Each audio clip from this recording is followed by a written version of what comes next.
Welcome back to Music Alerts and welcome back to CD. First up is Bronx Blues, the Columbia recordings 1962 to 1965 on Floating World from Dion. This is a 20-track compilation by the man, originally released, I think it's in 1991. Going back a bit. 1991 by Columbia Legacy.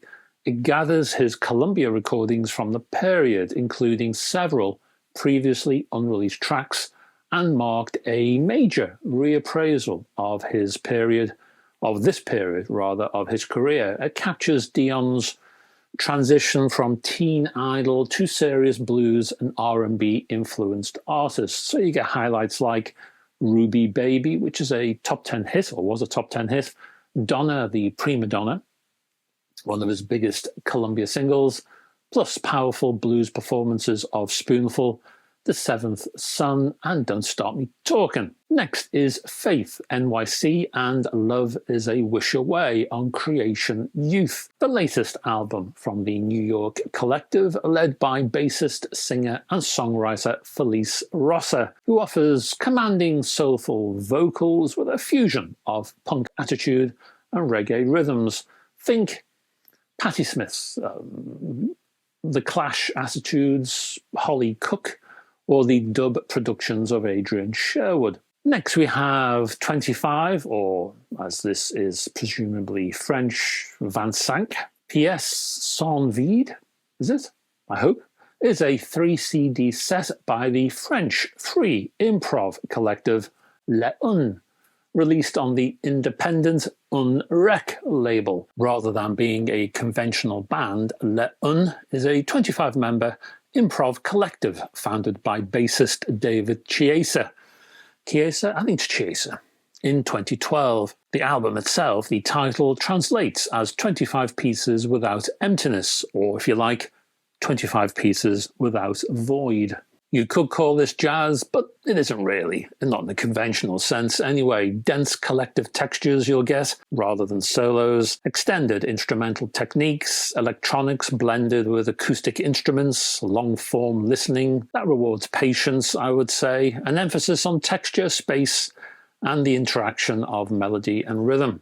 Next we have the CD, The Songs That Shaped the Animals, the classic 60s band, this one via Jasmine. Rather than being a best-of compilation, this particular CD collects the original recordings that inspired the Animals, and many of the songs they later covered or adapted. Bessie Smith's Me and My Gin reminds listeners that Burden's interests stretched back before post-war electric blues.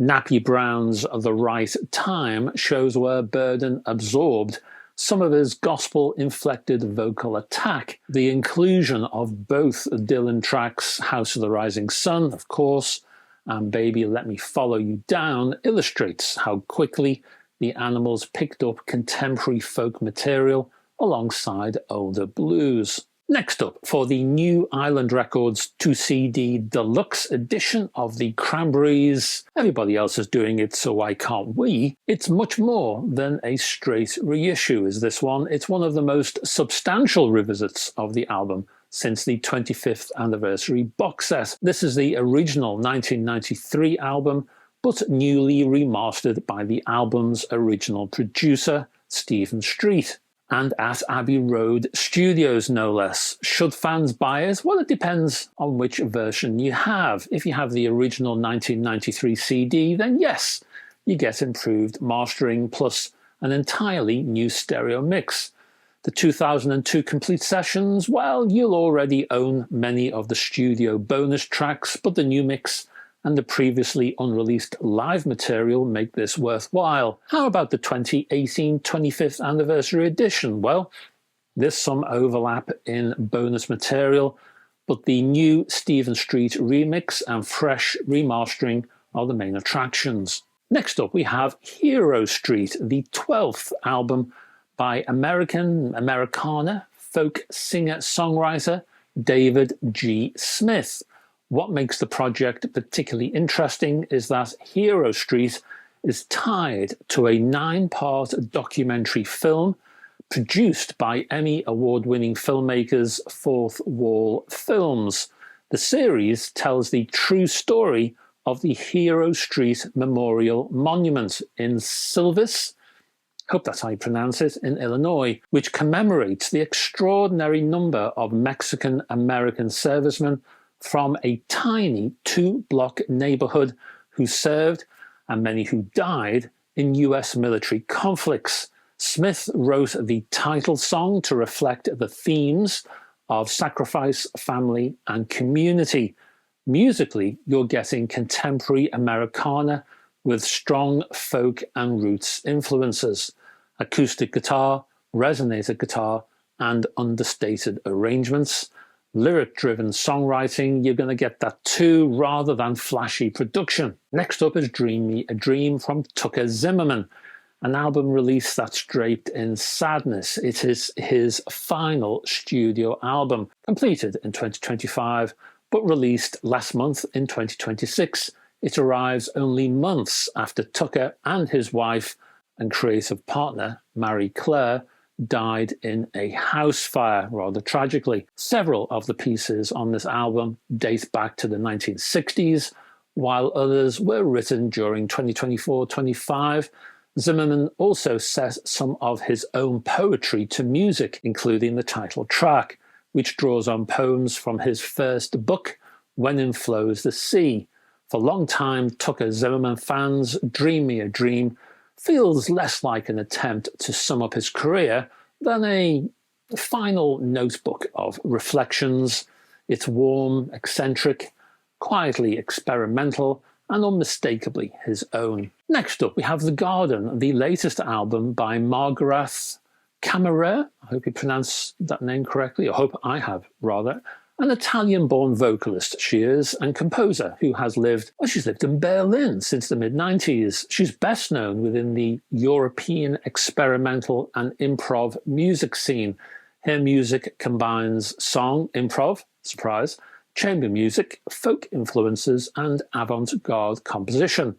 The Garden was released on the Japanese experimental label called Futari Ubuntu. I think that's how you pronounce that name, Futari Ubuntu. Apologies if not. Rather than being a conventional studio session, it gathers 9 songs recorded between 2007 and 2019, each featuring different collaborators. The result is more like a curated retrospective than a single recording project, which kind of reminds me of the Animals CD I mentioned earlier on, and as such seems to be a growing theme of this video. For those into Carla Bley or Laurie Anderson, or even Robert Wyatt, have a listen. Next, if you're curious about Frank Zappa, but you don't know where to begin, try ZAPPAtite, Frank Zappa's tastiest tracks. And this is one of those better single disc introductions, I would say, compiled in 2016 by Zappa's son, Ahmet Zappa, and longtime archivist Joe Travers, a sampler as opposed to a hits package. Here we go again. Early Mothers of Invention material is rather underrepresented here.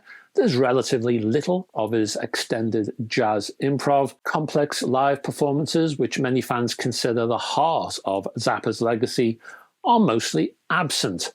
Even so, it's arguably one of the strongest introductions because it balances accessibility with musical ambition. So, a worthy release, I would say. Next, we have Mirage, the latest album by the Portland, Oregon instrumental group Trabants.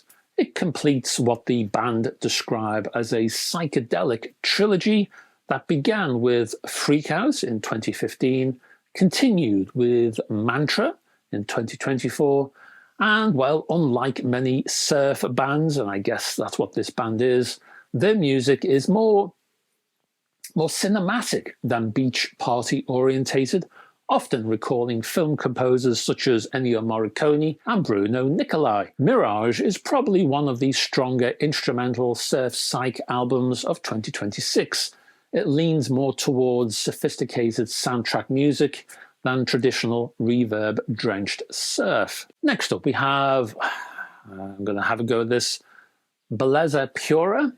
Apologies if I've got that wrong. The second studio album by Gafieira, Rio, Miami. Again, apologies if I've got that wrong. An 11-piece Brazilian big band based in South Florida, led by Latin Grammy-winning bassist and producer Diogo Brown. The group combines classic Rio de Janeiro dance music with samba, jazz, Latin influences. It's all there.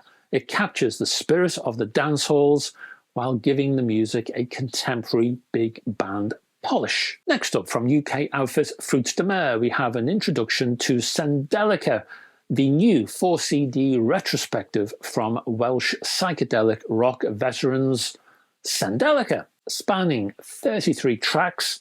It's not so much a hits package. Where have I heard this before? It's not so much a hits package, but like the earlier Zappa CD covered in this video, a sampler from the band's career. I didn't plan this, it just kind of worked out this way. Anyway, for anyone curious about modern British psychedelic rock, an introduction to Sendelica is arguably the most accessible place to begin.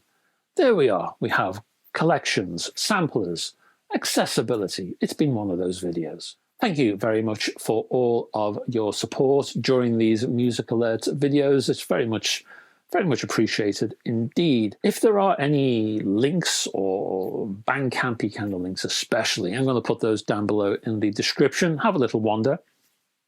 And before I go any further, please, if you can click on the like and subscribe buttons down below, just helps the channel. And where was I? Oh yes, I have my own links too to my website. There's other music stuff over there, my Facebook group, and also my Patreon page, which also has music exclusives, videos, but also written work. So check that out if you like. Lots of bits and bobs, worth a browse. And it supports this channel, keeps it funded, keeps these videos going. I'll be back hopefully next week with another one of these, but we'll see. I ain't sure. It's a time thing. So anyway, next time we turn up together to investigate music of whatever ilk and whatever stripe, I hope to have your company then. Until then, folks, bye-bye for now.